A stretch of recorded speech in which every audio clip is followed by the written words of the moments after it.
is an Asian pear. And again, this was one I left. I headed it last year. But I have some that came this year that are better positioned and much nicer.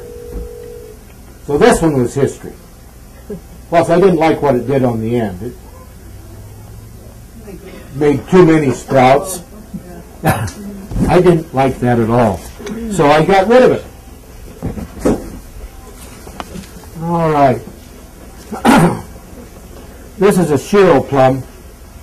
And this was one that I'd left the first couple of years simply because I could get some plums on it. It was down low, and you can see, again, it's got these little fruiting spurs, and I'll just pass this around. You can look at it and see what those look like. They're a little different. You can pass it along, and it works its way back up. I didn't need it anymore. That tree, this year I'm going to have to brutalize it. It went nuts. And I've got probably 30 leaders that are 6 to 7 foot growth this year. And I'm going to have to do some serious planting. Let me explain. This tree was one of those that you plant and you think it died, and then it puts out a couple of sprouts, and so you save it. And the second year, those sprouts are coming pretty good. I cut that dead top down to where they were coming. And so I have but they were all on one side. So I have a tree that was going like this. And so I took a couple of them and I pruned them so that they would grow the other way. So I cut to a bud that was facing the opposite way of the primary growth. I've got those coming across. Now I didn't think to tie one of those over and make it grow the other way. I just simply did it with pruning. But it's getting to be impressive. This is that Asian plum or Asian pear again, and it's a young tree. This was its third year, and what you're looking at there is some of the fruiting spurs. I want you to look at the difference in fruiting spurs. This is an apple, and this is a miserable apple. What do you do? I have a dwarf apple, and the apples are absolutely beautiful, red and everything. They taste like wallpaper paste. Yeah. What do I do? Nothing. Get rid of it. I mean, either that or make lots of apple butter. Well, I mix it for applesauce. Sure. But what you've got is a tree that isn't going to flavor up here. No. We don't have enough heat days for it to ripen to its full flavor. Red Delicious don't ripen to flavor here. They'll ripen red, they get beautiful, but they don't get the flavor. So that's what it is. So Macintosh, Spartan, Honeycrisp, a lot of these do wonderful here, and they ripen to flavor. But layer apples, as a general rule, we don't have enough season, we don't have enough heat days to get them to set those sugars. And a lot of people say, oh, you got to wait for a frost. No, some of these, you can't get enough frost on them to get any flavor in them. So it's not really a bum apple, it's just that it's not, we don't have It's not for here. We're not for here. Okay. When I look in a nursery catalog and I'm doing my winter daydreaming, I don't look at anything that ripens later than the 1st to middle of October, and those are iffy. You want to have September to early October ripening. Generally, they will flavor up. So my apple tree that did that, that's the one we grafted this last year. Would you recommend that for her? We chopped the sucker down and grafted new trees. Yeah, if you know, the thing to do, look at this apple out here. That thing was loaded this year, which was kind of the exception. Just was at looking at some trees up near Hope. They were loaded. They all taste like cardboard. I mean, there's four trees of beautiful red cardboard. Right. So you really have to play with it. You know, a lot of them that we get in the grocery store don't grow here. Yakima, Wenatchee, Central Oregon. No, not Central Oregon, but grafting onto this tree? yeah. If you find one, you know, What would I graft onto it? I don't know, Mac, wine sap. Wine sap is a late apple, but it flavors up here. We tried 5 different grafts just to see if we could do it, and 3 of them survived. So. Good. Winter banana, of all things. I know where there's an old winter banana tree. But go out and to some of these old places and just sample apples till you find one you like. Take some branches home, like you said, and graft them. Play with it. Okay, this one's an apple. You can look at it and you can see kind of rounded and bobbed off. That's the fruiting spurs.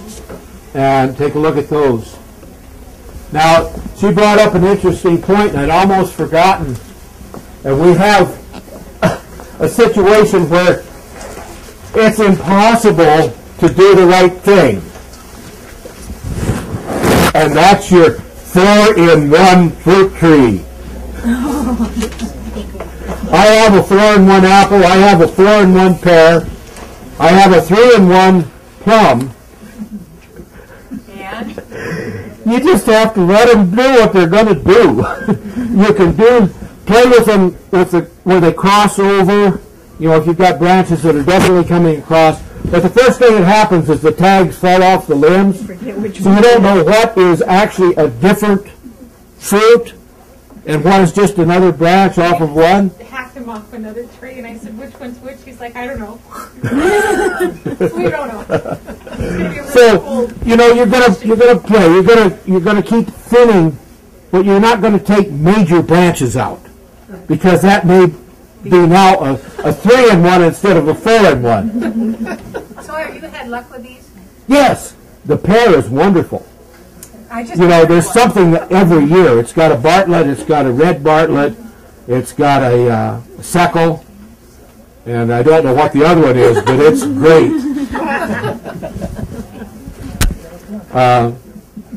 The apple is iffy. It's got a Granny Smith on it. Don't even think of Granny Smith here, but it just happened to be the 4th graft on the tree. It had a Spartan on it, which is one I wanted. Spartan, by the way, is just a sport of the Macintosh. It was very popular, like up in the Creston Valley in the orchards there. So do well here? They do well here. Macs do well here. Okay, so the 4-in-1, they're fun to play with, and I would plant them again, but, you know, pruning them is a real challenge. You look at that, you know, my partner looks at that, and why don't you take that little branch off down there? It's in the road of mowing, and it's not doing anything. Yeah, but that's the Spartan. That you're dead. So, What's the best way to store apples? pardon? What's the best way to store them? So you get them far into winter as you can. Well, the first thing is to make sure you've got good apples, which, I mean, they're not bruised, they're not,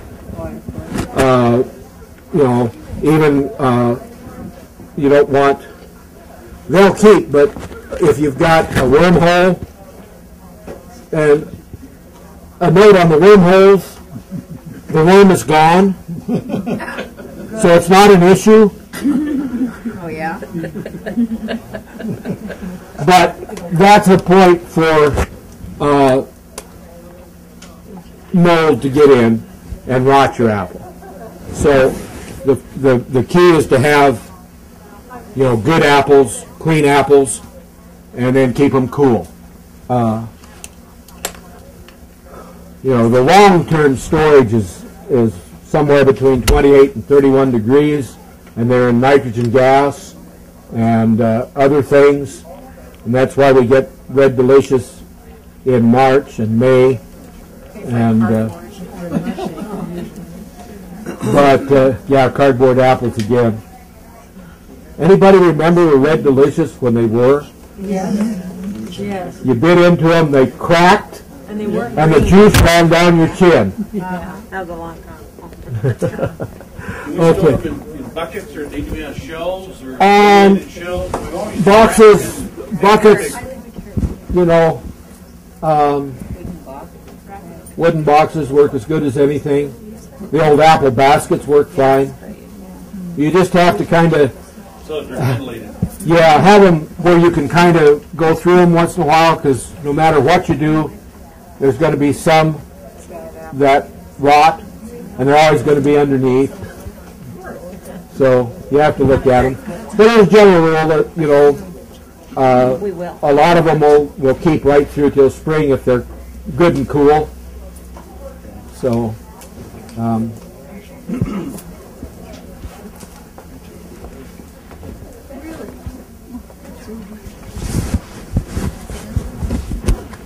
okay, now for your final exam.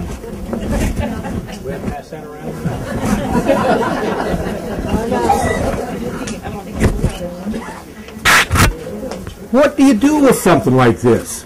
Did it? Yeah, well, I did, but let's assume this is what you started with. This was there. It's been like 2 years since you worked on this tree, and this is what you've got. What do you do? You know, your lawn maintenance guy did some pruning for you because he couldn't ride his riding lawnmower past it, so he cut this off. But, you know, this is a good strong limb, obviously, but it's gotten out of hand. And so, you know, this is a mess. We take this off here. This is all fruiting spurs. Maybe we leave this year. Okay, we're going to, I would cut this one off here. I'd cut it off so there's no stub sticking out. This thing hanging down, that's a hanger, I get rid of it. Okay. This is a lateral here. I'm going to clean that up. I'm going to take off this one. It's got a bad crotch. This has got a fruiting spur. Maybe I cut it off just past that spur and leave it for now. And that's what we're doing now. We're going to clean some of this up, and some of it we're going to leave for now. Okay, we come out, we've got this one, that doesn't look real good, then we'll take it off. This one definitely comes off. This one that's growing back across, we have this other one here, so we'll take it right there. Okay, this one that's coming off. This one, okay, we're going to cut this back so it's even with the end. We don't need that stub sticking out there causing problems. This is a nice replacement for some of them. So we'll come right out here, about here, and cut that off. We don't like this one that's going up.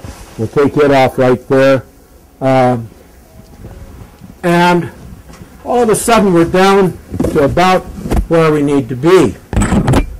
So I'm not going to take that big piece off, but I'll get my handy pruners, and we'll go ahead and make this look a little bit like what I was talking about. I won't tear the whole building down. Well,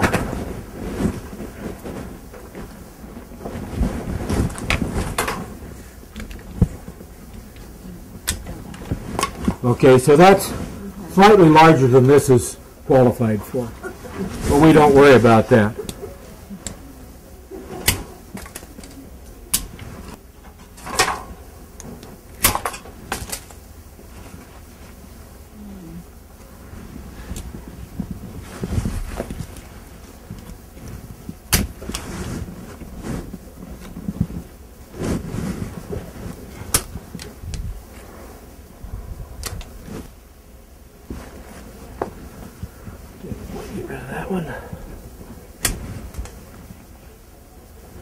leave that for now.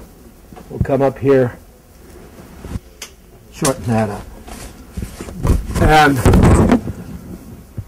what we've done now is, we'll leave it for now. That does no good at all. Good job. You see how quick I could move? Yeah. You didn't know I was that fast, did you?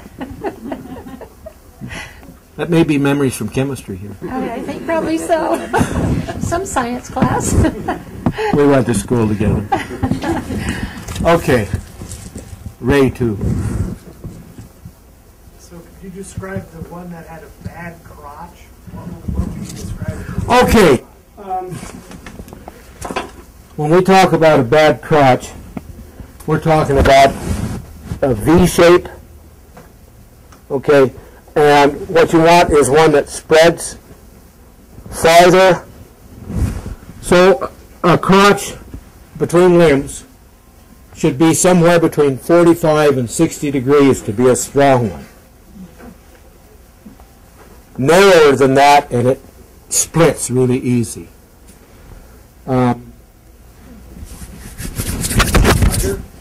Pardon? Wider than that?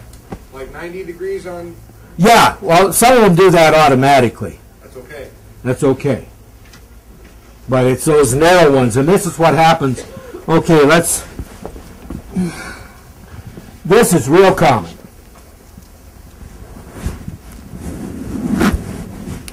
We have this growth pattern. Okay, you're going to see that a lot, especially in apple trees. Which one of those are you going to cut off? Why? Right. Plus, you have a stronger limb. I'm sorry. You have a stronger limb. If we take this one off, we've got that scar over the top of it. This one breaks real easy. We take the bottom one out, the stub that's underneath is actually acting as a brace to strengthen that upper one. And then when we're doing that, then we're going to come out on this one and cut it off about there. You know, what that does is gives us another year's growth to get stronger, bigger, heavier. Will that split at the end then when you cut it off? Pardon? Will it split at the end where you cut it off? Where you cut your bottom one off? No, the top one. No. Yeah. Oh, I see. Split up here? Uh-huh. No. We're just going to cut it off. And again, we're going to cut it to a bud or a branchlet that's pointing down. That thing will grow and try to come back up. But if we cut to one that's on top, it immediately goes up on you. That's something. Time. Okay. That's something. Okay, about 5 more minutes. Questions? My pear trees seem to want to go straight no matter what I keep Yes. training them. The leader will just just break right off. Pears are brittle, and so you have to be very careful trying to bend them. I've broken pretty good sized limbs out because I'm up on a ladder and I reach over and I grab one to try to pull it close to get a few more, pick a few more, and have them snap right off in my hand. Pears are brittle, so you have to take some care with them. But they need to be spread, get some weight on them to start pulling them down, and their normal growth form is that base for most pears. Excuse me, I didn't mean to spit on you. Any other questions? We have a pear tree that has little bitty pears. They just look like a regular pear, but they're real tiny. Yeah, And I had a lady tell me that is a variety. it is. Oh, it is? There's lots of small pears. There's pears everything from this size to this size. I couldn't believe Simply it. just like apples. You know, you have your pound sweet Yeah. and you have your crab apples. How could you find out what? Do you recommend spraying it in? Pardon? Do you recommend spraying your fruit trees in? When would you do that?